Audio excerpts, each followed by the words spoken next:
Roma Irama adalah waliyun min auliyaillahi ta'ala.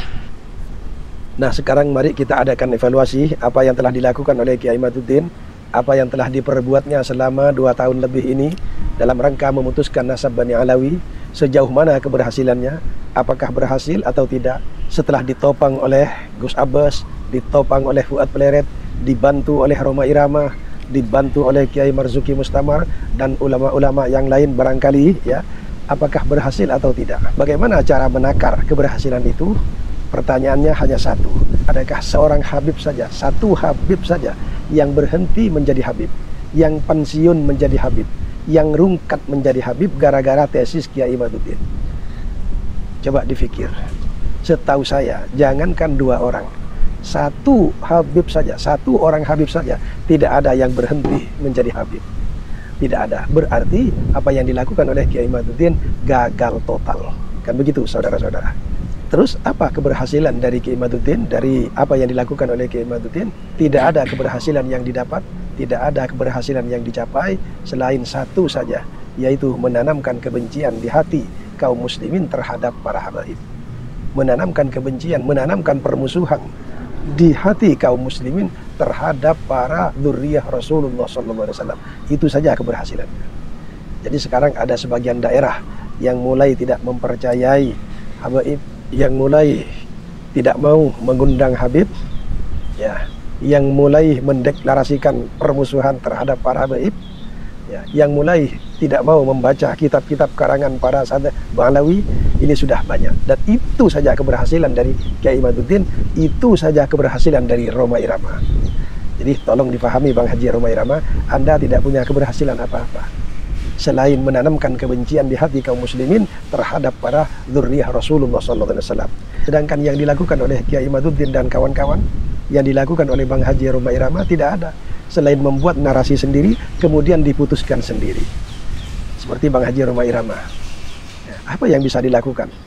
Beliau tidak mengerti apa-apa tentang nasab, ya, tidak mengerti apa-apa tentang nasab. Beliau katakan bahwasanya secara kesejarahan, secara kitab nasab ini terputus. Dari mana tahu? Tentang nasab Bani Alawi itu sudah konsensus ulama dunia. Dakwah Ashraf semua menetapkan, mengisbat nasab Bani Alawi. Ini secara ilmu nasab. Secara DNA, apa DNA? Mana ada contoh seorang tokoh yang menetapkan nasabnya dengan DNA? Mana, Bang Haji? Umpamanya Raja Jordania. Kalaupun beliau itu melakukan tes DNA, maka hanya untuk pegangan diri sendiri saja, tidak dalam rangka mencocokkan dengan Nabi Muhammad, tidak, karena Nabi Muhammad tidak punya profil DNA, tidak punya data DNA, tidak ada yang memiliki. Hablul Group itu bukan kepada tokoh sejarah tertentu, bukan kepada Nabi Muhammad, kepada Nabi Isa, Nabi Musa, Nabi Ibrahim, tidak. Namanya juga Hablul Group, ya. Grup, ya, Hablu itu adalah tunggal atau sederhana, grup itu adalah orang banyak, itu yang diambil sampelnya. Oh, di kalangan Timur Tengah ramai masalah apa namanya J1 itu saja, kemudian disimpulkan sendiri. Kalau Nabi Muhammad juga orang Timur Tengah, J1 juga ramai sampai ke Yahudi juga, ya, ke Afrika Selatan, ke Eropa Utara, ramai juga. Grup G juga begitu demikian. Walaupun ramai di kalangan Yahudi, Hablu grup G juga ramai di Arab. Jadi tidak ada satu tokoh dunia, ya, yang menentukan nasabnya itu secara DNA. Entah itu Raja Jordania, Raja Maroko, atau siapapun, tidak. Ya, kalaupun dia melakukan tes DNA hanya untuk pegangan diri sendiri saja. Oh, Hablul grup saya G, Hablul grup saya J, ini ada H, ada yang O, itu saja sudah. Tidak ada mencocok-cocokkan kepada Nabi Adam, itu tidak ada. Bahkan Bang Roma Irama sendiri yang katanya nasabnya sambung juga ke Rasulullah, apakah pernah menvalidasi nasabnya dengan tes DNA? Tidak pernah. Kiai Imaduddin sendiri yang keluar-keluar selama ini, ya, pernah memvalidasi nasabnya bahwasanya saya ini tersambung secara DNA kepada Rasulullah? Pernah? Tidak pernah. Kalaupun dia melakukan tes DNA, kemudian Hablul grupnya J1 bukan Hablul grupnya Rasulullah, bukan.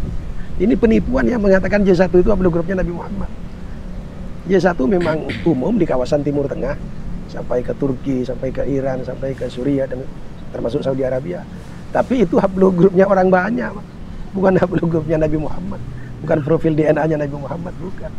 Apalagi Bang Haji Roma Irama mengatakan secara filologi. Apa filologi? Bang Haji di sini kentara sekali kalau cara berpikir Bang Haji itu lemah, atau saking bernafsunya ingin memutuskan nasab Bani Alawi, itu saja, ya. Coba Bang Haji bilang secara filologi bangsa orang Yaman itu bukan negara Arab. Ini orang Yaman ini asalnya tuh dari Kaukasus. bukan dari Arab. Ya. Lucu, sampai ditelusuri ke sana.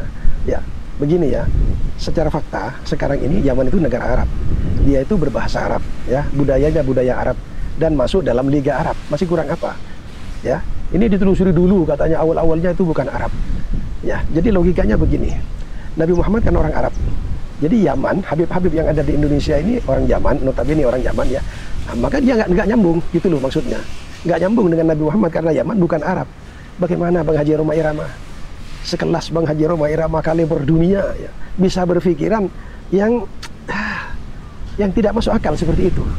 Bang Haji, jangan melihat dari perspektif negara. Kalau begitu bagaimana dengan para sayyid yang ngaku para syarif, para sayyid di Indonesia ini yang bukan dari Bani Alawi? Apakah Indonesia ini Arab? Banyak sayyid di India, apakah di India itu Arab? Banyak sayyid di Pakistan, apakah Pakistan itu Arab? Banyak sayyid di Iran, apakah Iran itu Arab? Bagaimana Bang Haji ini cara berpikirnya? Coba, yang ngaku keturunan Wali Songo di Indonesia ini, apakah Indonesia ini Arab? Kalau ditinjau dari segi negaranya. Jadi yang ditinjau itu dari segi perjalanan, bagaimana cucu Rasulullah, keturunan Rasulullah itu hijrah.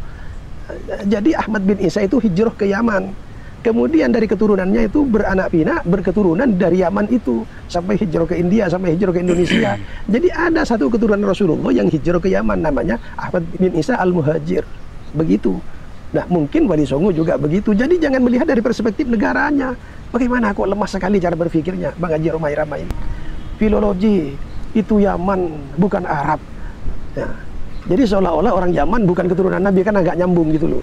Jadi kalau umpama ada sayyid di Tiongkok sana, umpama ya, ada sayyid di Tiongkok sana, jadi Bang Haji akan berkata itu bukan keturunan Nabi karena Tiongkok itu bukan Arab. Padahal bukan begitu cara menelisiknya, yaitu adakah keturunan Nabi Muhammad yang hijrah ke Tiongkok? Begitu cara berpikirnya. Jadi filologi itu tidak masuk. Malu-maluin Anda berteori tentang filologi. Jadi ilmu nasab Anda tidak ngerti, ya. Tes DNA itu bohong, ya.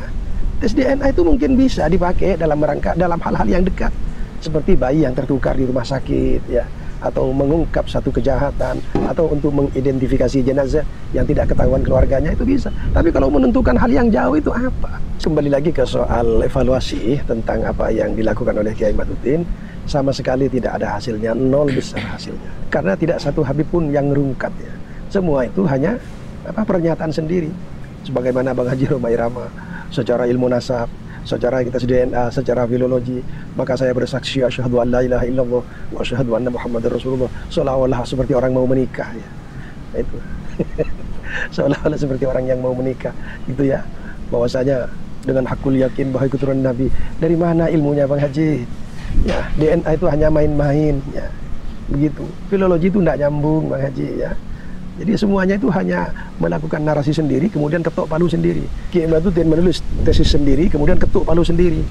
Bahwa Bang Alawi putus, ya, jadi putus sendiri. Mestinya karya ilmiah Imaduddin itu, ya, itu diuji dulu di universitas dan di pondok-pondok pesantren besar kepada para ulama seluruh Indonesia.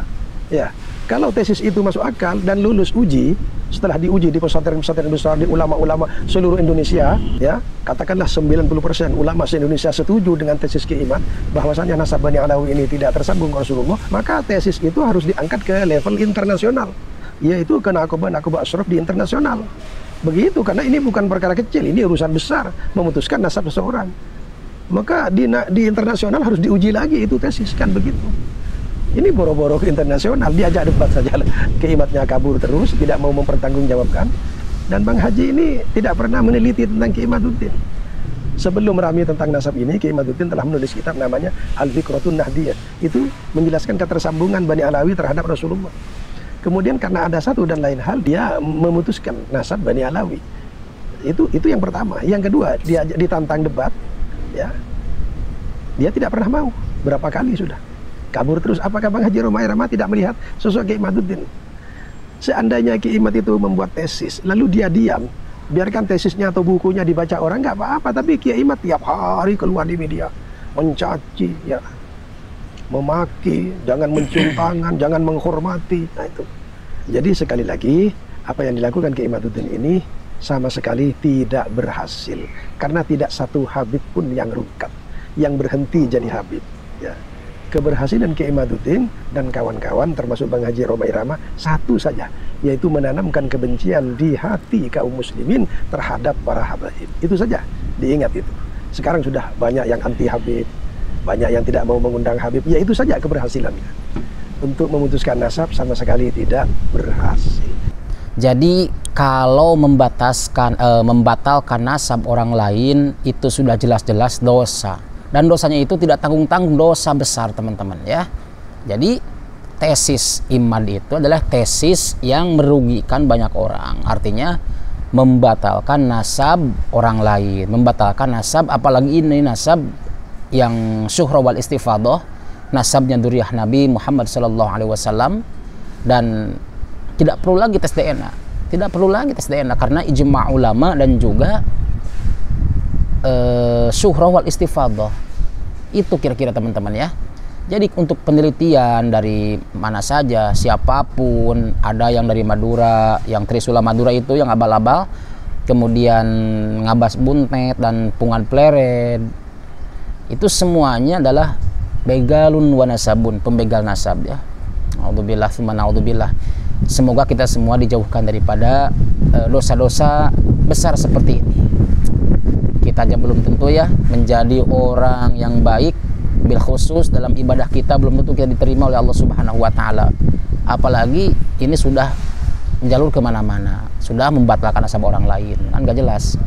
Gak boleh melakukan hal sembrono seperti itu teman-teman. Kita harus hati-hati ya, harus hati-hati dengan orang-orang yang selalu menyuarakan membatalkan nasab Ba'alawi. Hati-hatilah semuanya gitu kan. Karena banyak dari para Ba'alawi itu yang alim-alim, yang solih-solih, dan juga banyak yang jadi wali. Itu teman-teman. Ba'alawi ini, mereka ini adalah orang-orang yang nasabnya suci menurut saya. Ya, terjaga insya Allah.